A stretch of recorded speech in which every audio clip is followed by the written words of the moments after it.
I'm also the person who is, let's say, the AI expert in this group. We have also two other AI experts, but mostly my focus on large language models. What we are doing is we are doing consulting. We are doing education. We help people in free webinars, but also in other things like that. And we also develop our own software. And we have a software suite based on which you can build your own AI applications, or you can build it together with us.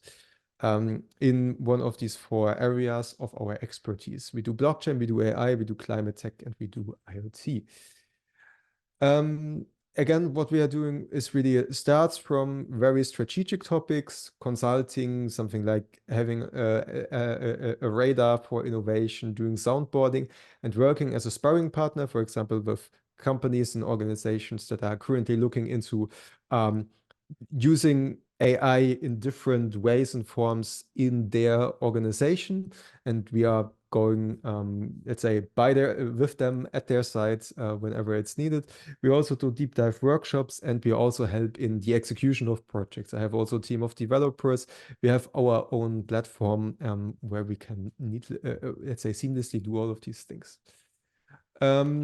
My name is Marcel. I am a computer scientist by trade. I have worked in the German big industry and in academia halfway across the world, also in the United States at some point in time. And let's say, my core competence is on business process management and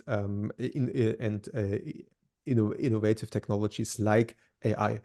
I've been doing AI for over 10 years now. 2014 was the time that I got my hands into it for the very first time. But I can tell you a lot of things have changed in the past. And a lot of developments were happening. Now, what I do in my day-to-day work, I work with public organizations and enterprises on generative AI applications. I build applications, I consult, and I am really hands-on in these projects. So everything that you get from me today is not only academia, but also a lot of experience that I have from more than a dozen projects by now. Let's get started. And we get started by talking about how we got here. ChatGPT was launched in late 2022, so it's a little bit over a year old. With the model that was back then, ChatGPT 3.5. So GPT is standing for Generative Pre-trained Transformer, a transformer model that helps you create new text. Why had that ChatGPT, let's say, that moment in time, such a lot hype around of it? Because it was really the first time that, let's say, that a large-scale AI innovation was for consumers easily accessible and understandable. So you have now ChatGPT came and had an interface that was as easy as using Facebook Messenger, WhatsApp, Signal, whatever you can imagine. So basically anyone who could use a messaging service or even write an SMS 20 years ago can use this interface because it is super easy to understand. And whatever you put in, it always will give you something out. I say that something very consciously, because often let's say that getting out what you really want is sometimes very hard. There's a learning curve, there is prompt engineering techniques, but there's also more advanced stuff like having your own data, retrieval augmented generation, other topics that we will later talk about in the context of a bigger organization. But what it allowed us, this ChatGPT interface, was to dream of what our businesses could be like if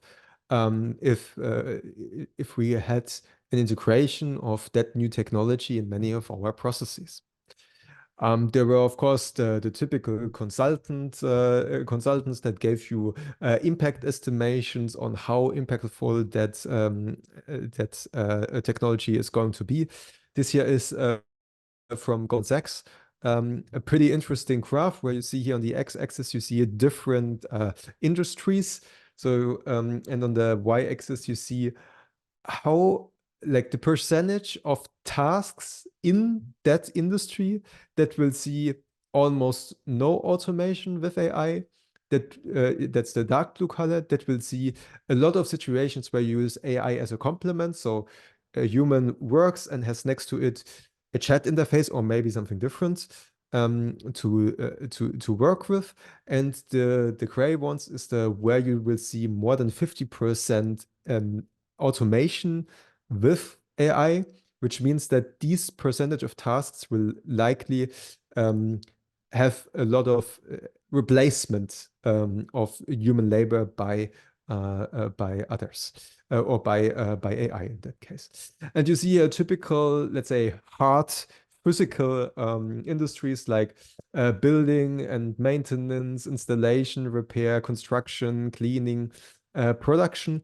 They have a lot of tasks that are not really automatable with a generative AI because, I mean, a generative AI can't drive a truck. I think that's pretty obvious.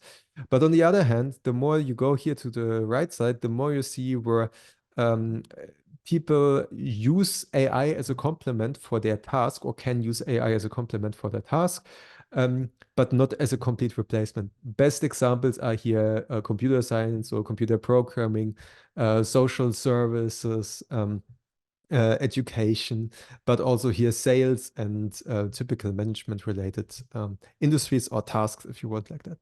And then you see a bunch of like a bunch of let's say task types and in industries that have a lot of potential for likely replacement. And the biggest ones are here legal and office and administration and support in here. Legal is a lot of lawyers do a lot of, let's say, research related tasks that can be automated with AI pretty well. Even though that most of the legal system is, I think, one of the things that is, let's say, known to be not the most innovative part, but there's a lot of potential, at least in that part. So a lot of people in a lot of different industries can use this technology. And when we talk about people in industries, we have to talk about enterprise and specific challenges that you have when you are a company and not an individual user that is using ChatGPT. And these are three different specific problems that I saw with every company or business that had a size of at least 10 people and that had real problems, that had a substantial pain point for them. And it's skilling and reproducibility, compliance and privacy, and data and systems integration. So skilling and reproducibility. We talked about ChatGPT is easy to use, but not really easy to get the real value out of it, which you would like to have. So there is this approach that they call nowadays prompt engineering. So that's the engineering approach, how to write the best prompts that give you the best output for what you want to do. So these are techniques that can be learned, and you can get a lot of value out of writing the right prompts. But in the end, if you think about you are a large scale organization with a huge, let's call it, let's talk about maybe a customer support department, and you have 100 different customer support agents. They will always write prompts slightly differently, right? They will always have a different style in writing and a different style in phrasing, a different style in the technology, in the techniques that they use. So also the results that they get will be different. They might have a different tone, voice, a different style, output, and also quality. Especially, when you go to IKEA has a very hard guideline on the language that IKEA employees use. So they have their own brand voice, what they call. So aligning all of these things, when you have 100 people that are sitting there and are manually prompting things, is a hard thing to do. So in that area, there is a lot of things where you have to think about processes and how, let's say, how recurring are these processes, and maybe can you create templates, also templates for prompts to different types of AI that help you to go through these. And that's what we are going to talk later also about. The second is compliance and privacy. Ingesting private data into third-party tools. OpenAI is has ChatGPT on OpenAI server is often a compliance issue, especially when you look into the terms of service that they have on their website and how they are going to use, especially for non-paying customers, this data to retrain their models. Depending on what industry you are, I work a lot with financial industry, with highly regulated industries. There are huge problems in that type of setup. But there are also solutions for that. Let's say, let's call it open source-ish, mostly open source models that you can use completely on your own premises, like Llama 3 from Meta, or Falcon, or there's really right now hundreds of different models that are coming in the quality close to what OpenAI is giving you. So if you are in a highly regulated industry, this is something to look into. And the last part is data and systems integration. If you want to use your company knowledge, right, the information that is not accessible right out there in the internet, but maybe something that is very internal, you need to give an LLM somewhere access to it, or you need to give the LLM the possibility to know this type of information. And building systems like that is also more complex than just writing a prompt, because we usually have in larger scale organizations, we have existing IT infrastructure, we have all of this data, sometimes lives in silos, sometimes has a bigger integration behind it. We have authentication, authorization, role, group management behind it. That all needs to be taken into account. So if you give if you want a large language model in some sort of chatbot where you can query your internal company reports, the question is, are you as an employee of this organization on the lowest level allowed to see these type of things? So there's more to it than just a chat interface. And that's what I want to talk with you about when we talk about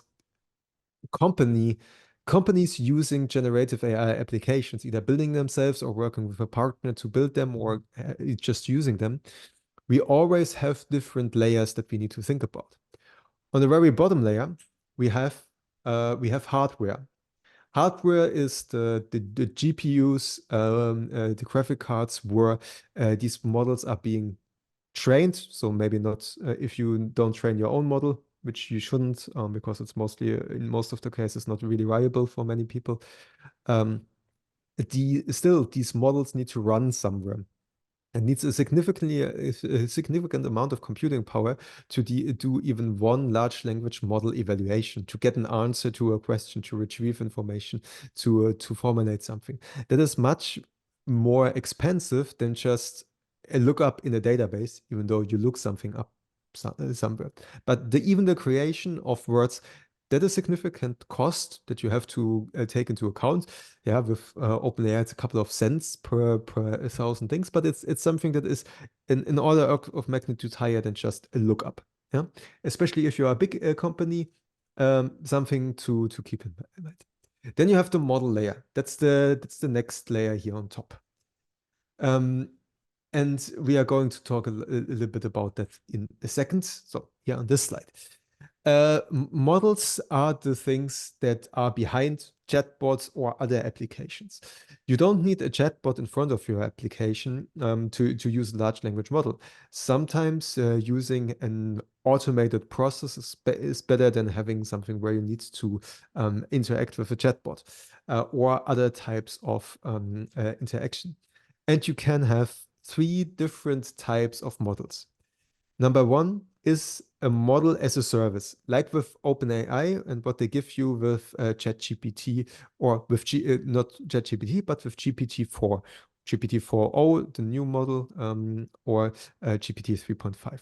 You can access these models through an API, through a programming interface, and integrate them into your own software. That means the software, or let's say the model evaluation, is not running in your infrastructure, but it's running on OpenAI's infrastructure. But you have access to their models, and you have to pay to have access to their models a little bit. So it's just a couple of cents per call that you make. But if you have thousands or millions of calls, this might end up. Then we have the possibility to work with on-premise pre-trained models. Something like especially Llama 3 from from Meta, so the holding company of Facebook, is, or let's say the new name for the Facebook corporation, has trained a very good model called Llama 3 that competes with GPT-4 in most of the things, but is open to use, and you can use it freely for commercial purposes without any licensing fees. And the nice thing about that is that you can also fine-tune these models. Fine-tuning means basically adding additional, like high-level, adding additional knowledge to these models. There's two ways of adding new knowledge to a model: is either giving this model access by using retrieval augmented generation with embeddings, or by doing a fine-tuning. We'll talk about that later in a little bit more in a second. But if you have your own on-premise model, or if you have your model that is open source, you have to do model ops. So there's operational task, upgrading it, maintaining the infrastructure, and that all takes some time and effort. So keep that in mind. And then if you are a company of the size of Google or of Apple, it might make sense to train your own model completely from scratch. That is very expensive, because even training GPT 3.5 costed in the range of 5 to 6 million US dollar only in computing costs. So that you just have a feeling for, yeah, we want to build our own model. That might get very costly very soon. But if you have like small models that focus only on a very specific use case, it might be interesting. But for now, just keep that in mind, that either model as a service or on-premise pre-trained models with fine-tuning might be the way to go for, I think, most of the people in this room here today. There are exceptions, of course. And since these models that you have in here, they cost, and they cost mostly per use, you have to have a cost monitoring structure in place, and to monitor and to control what is happening, and that costs are not getting out of hands. What you have to, let's go in level higher, is the layer that we have for orchestration and for data. Let's say we want to have a company-related application that automatically answers customer questions that we get via emails. So not via a chatbot, but we get it via an email. We have somewhere a company knowledge base that we would like to access to give the customer the answer that they are seeking. So when you have 1,000 customer support requests a day, think about that as 1,000 different cases. And these cases, they have specific input data. So a description of the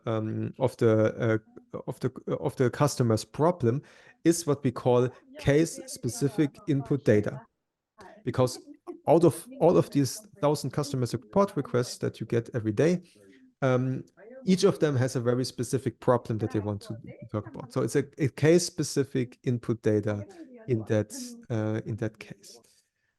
On the other hand, you have case-independent data. So case-independent data that you need to retrieve based on the case that you have.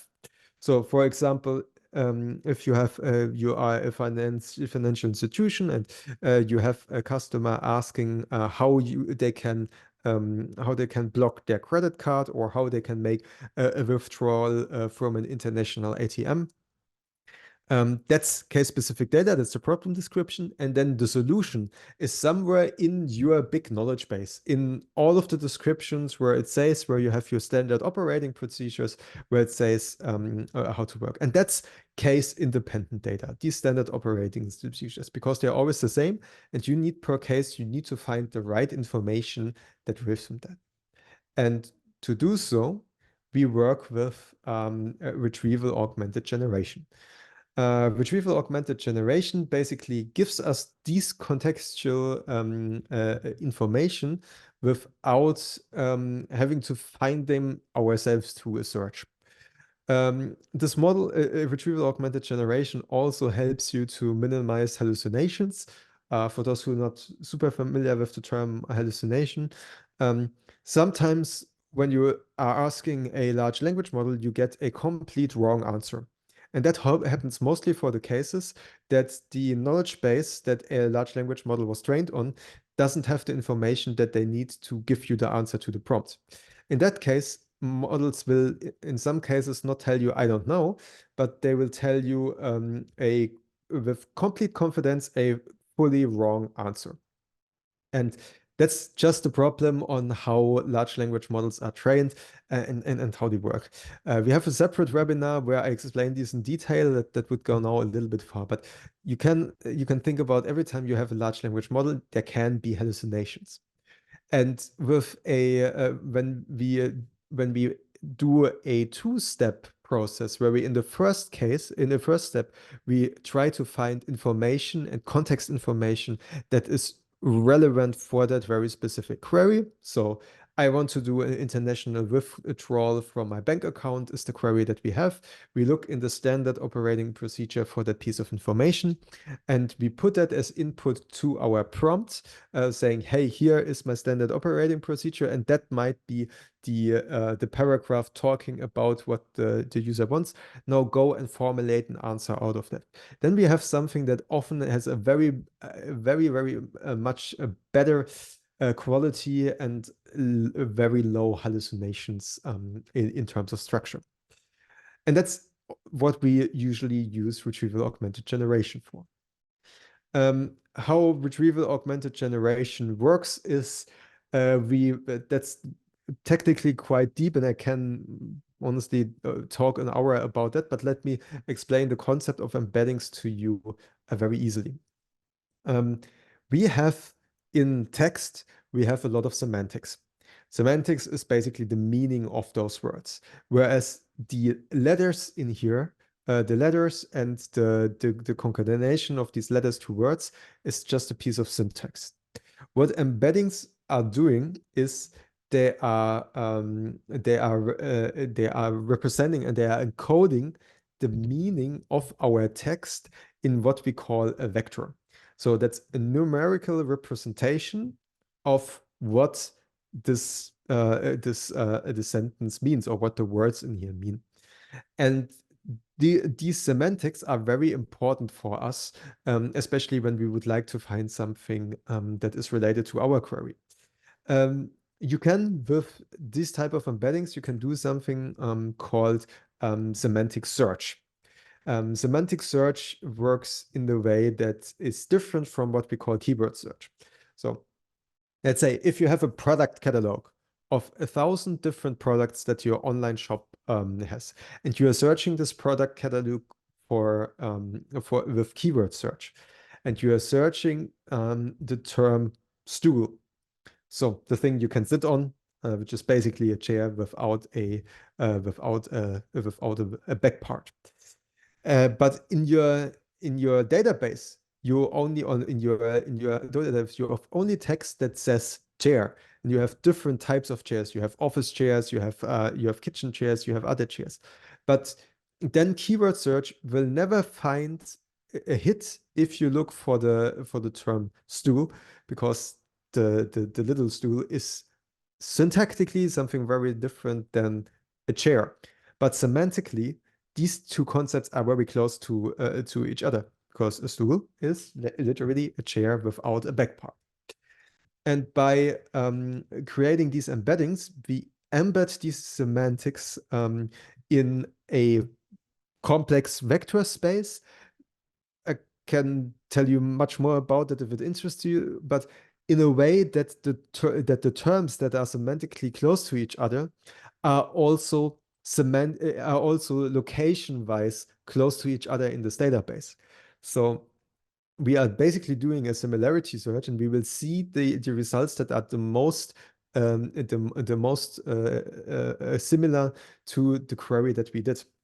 And that's what we are doing here with Retrieval Augmented Generation. In the preparation phase, we do the encoding and we put all of these embeddings in the vector database. And when we are executing a Retrieval Augmented Generation flow, We do a similarity search. We find the information that is similar to our query, or especially the text chunks that are similar to our query. We use these text chunks and put them as input to our large language model. And then we tell the large language model, hey, this was the question from a user. Here is some information that might be relevant for it. Take this information and generate an answer for the user. And after this execution, we have then an answer for a completion. And of course, you not only can do that in a chatbot, but you can also do that in, let's say, a process automation workflow like we do. And when you have such a process, then you need to orchestrate this process. And often these processes don't only have one prompt, but they have a series of prompts where one output from one prompt serves as the input to the next prompt. And you have different types where you ingest different pieces of information step by step. And that part is called the orchestration. You take the information from the application, from the user, the case-specific input, you look in your process templates and you orchestrate that with all the calls to the different large language models or different other type of AI models, and then you give back the answer to the application. That might be a chat application, but it might also be something completely different. And this is really the part where we have to take the next step. What I do on a daily basis, I build applications like that that have with our own platform that is called Engine. So it's an enterprise AI business process engine where we have different connectors to different types of AI and different ways of orchestrating them. And I would like to show you an example that you also see a little bit these moving pieces and how they are coming together in a real life version. And therefore, let me log out here and let me log in. Then you see how it looks. I'm logging in this platform, and what I can do now is I log in with my organization, the Center for Deep Tech Innovation. And I have in this platform, I have a lot of different applications, and I can create new applications. You can create on this platform, you can create 4 different types of applications. And in 3 of them, you mostly don't know, or you don't know that they are out there if you are only thinking about ChatGPT. ChatGPT is a chat agent application. We can build custom chat agent applications over here with your own knowledge base, with your own information behind. No problem. But there's also 3 other types of applications that are good to know and good to keep in your mind. One is the AI process automation application. So the example that I gave you with the customer support is one example of that. You automatically get your email, then you find with an AI and with Retrieval Augmented Generation, you find information in your knowledge base. You automatically create the answer and you give the answer back. That's an automated process. The second type of application is the retrieval and, let's say, the working with sources of information and pre and post processing. And we call this a company guru application.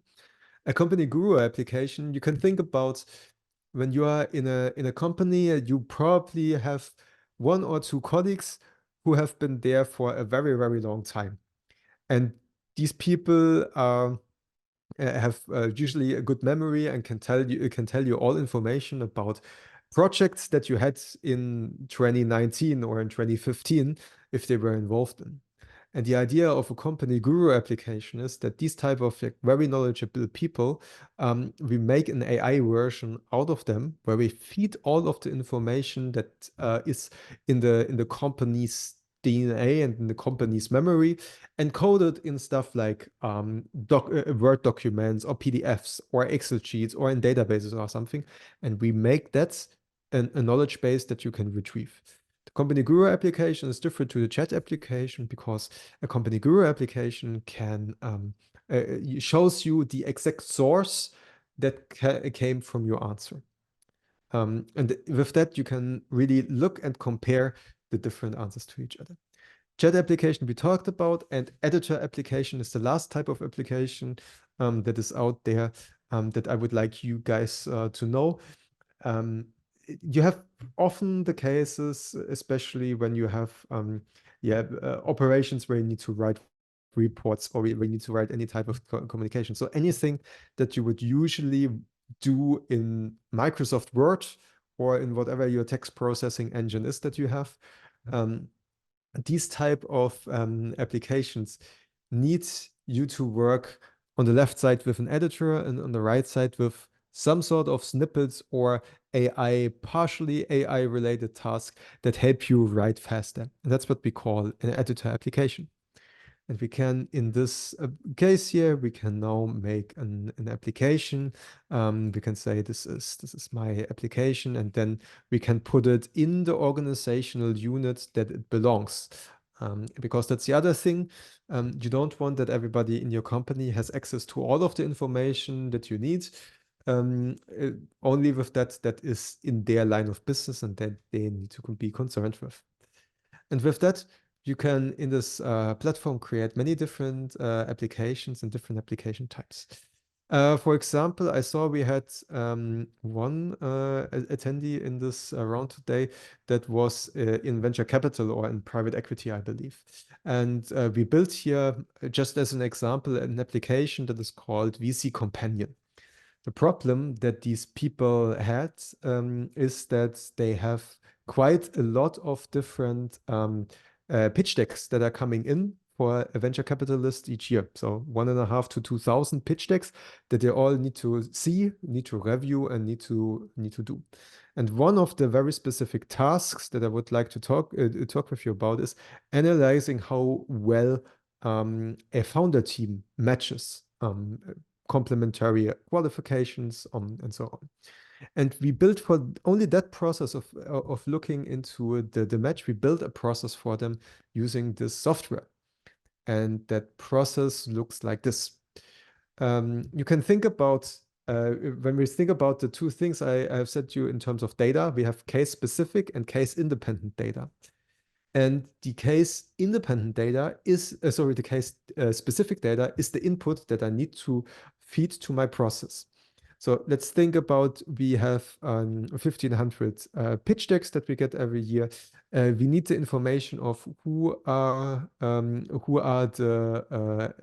people that are the founders, what are their backgrounds, and what is the startup. This is information that always changes. So this is a variable in that case. Then we have information that is always static, and that's how we analyze if they are a good fit.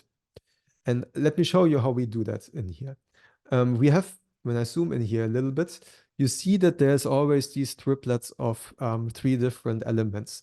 There's a lot of different elements that we can drag and drop. So we can drag and drop here text models, but we can also have like speech synthesis, text to speech, speech to text, audio transcription. We can ingest here information with retrieval augmented generation with a drag and drop interface, and many, many more things.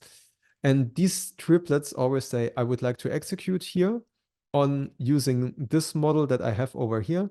That's in this case, this is GPT 3.5, using the prompt down here. And the prompt that you see here is reading as follows. I have the following team composition of a startup called startup name.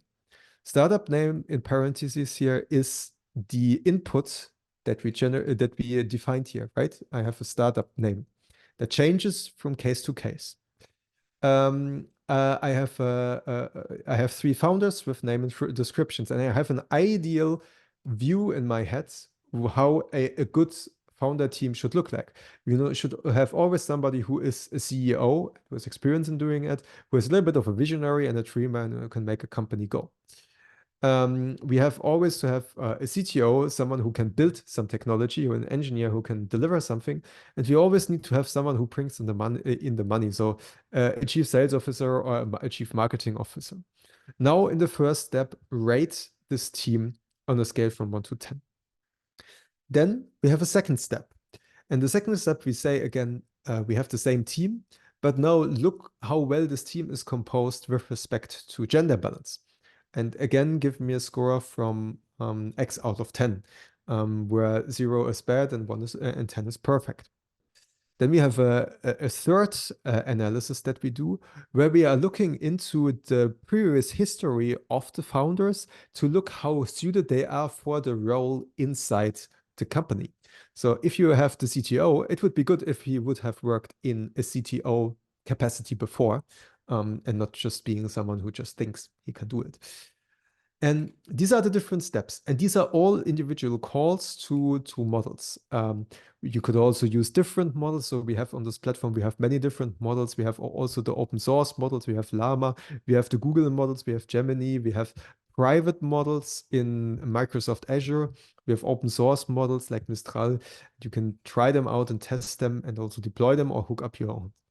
And in the end, we say we would like to do to execute all of these things and combine them together to create a report and an overall score from X out of 10. And then the last thing that we are doing in this process is we are not only doing the text analysis, but I also would like to make some speech synthesis and have this platform reading it out to me. And this is how we create an application. But how the end user will use this application is they will go through the live application and use different types of templates. And in these templates, they don't have to think about prompt engineering, anything. They only have to fill in the blanks of their case. And the blanks in this case is the founders with their descriptions. So the company that we are trying to analyze is called Yebi. It's led by Ariana Chen. This is her background. She has led initiatives at Fortune 500 companies in HR technology. The company that she's founding is an HR tech company, and she has a lot of experience. And we have here Bevan Rodriguez, the IT guy, and Casey Lee. She's, I believe, the marketing person. And what we are doing now is we press here generate. What happens now in the background is we are executing this 5-step process that I've shown you, and we are only displaying the answer here. That might now take a while because it's really five steps that we have to go for. But now think about you have 1,000 different startup pitches every year, and you have to go through that not by yourself, but you always execute this process, and you will always get something that is that concise like here. You see here, this is the first part. It's a good gender balance. Here we talk about how well they are suited, the individual persons. So Ariana Chen, Bevan Rodriguez is a 9 out of 10, and Casey Lee is 8 out of 10. And overall, this aggregates to an 8.5 out of 10. With that, you can then decide if you are desk rejecting them or if you're going on. And you can also probably doesn't work now over the Zoom, but you can also have that thing read it out if you want it. If we want a process where we don't have any reading out loud, we can go here and we can delete this part of the process and save it. If we want one more step, we can have it over here. And with that part, to tie back to my presentation from the beginning and to my 3 different types of challenges that you have: skilling and reproducibility. We solve that by having templates that are reusable. Compliance and privacy, we use that by here you can access on-premise models in the tool as you have shown it. And data and systems integration, we do that by having access to Retrieval Augmented Generation. So I have also other applications, for example, in the legal domain. We have huge knowledge bases of regulatory work that we have behind it. And in the end, this is my summary of today's webinar. There we go. We learned what we need. We need models. We need orchestration, we need data, and we need to tie it up to application. It's more than just a chatbot. It's all individual things that can be complex, but don't have to be depending on your use case. And if you would like to learn more about generative AI, if you are currently looking for a sparrings partner, shoot me an email. If you need someone to help you guide your initiatives or to your strategy, feel free to give me a call, add me on LinkedIn, ask questions. If you need more training, we offer a whole bunch of different courses and certifications to do so. We have one very specific offer that I would like to show to you is we have a 4-week program called AI Force to 100. Where in 4 weeks, we will in-depth upskill and educate 3 people in your organization in 2 sessions per week, how to optimize your processes with AI from 0 to 100. So without any knowledge, we help you. You bring your own use cases. We work together on your own challenges that you have right now, and we will get you. If that's something for you or not, I will offer to you a free assessment session into looking into your specific problems that you have at the moment. Doesn't cost you anything. You can scan this QR code, or you can click on this link and directly book with my Calendly, a link with me. And things that you will learn in these sessions is text generation with AI, but also scanning text, OCR, like scans of actual letters and documents, audio transcription. We do document processing. We do knowledge search. We do retrieval augmented generation, and many other things. And with that, I would like to close and ask again if there are any type of questions left.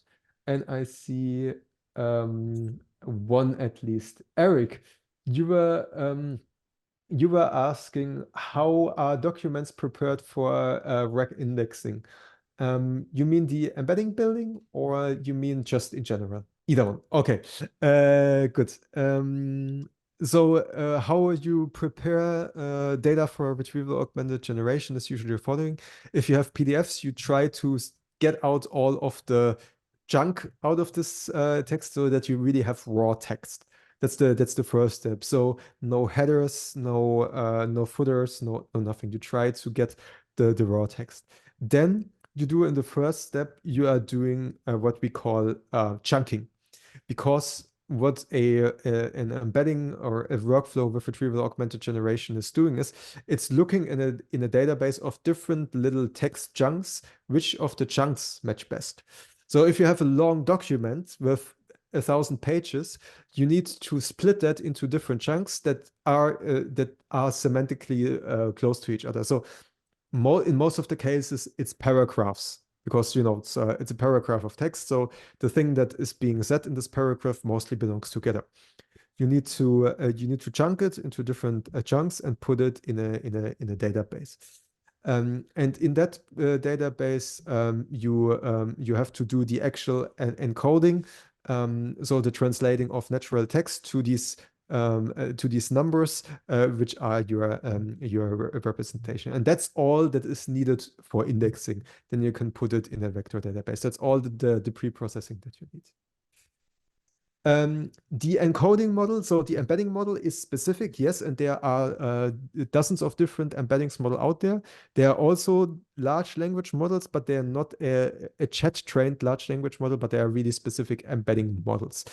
For example, the OpenAI embedding models is just called embeddings, but there are other embedding models as well. And Adil, yes, the recording is going to be available. Emilia will send you the link right after we uploaded it to YouTube. And also, if you have additional questions, really feel free to ask, book a meeting with you, and see. Juan, thank you. Wonderful work. Thank you very much. How does multimodal AIs modify this architecture approach? Interesting question. Not a lot, actually, because multimodal is just here on this level. It's a different type of model on the model layer. So you could put in this box, you could say this might be an LLM, but it might also be a voice model, or it might be a video synthesis model. So the architecture stays the same, but you have probably here not one model, but several models on the same layer.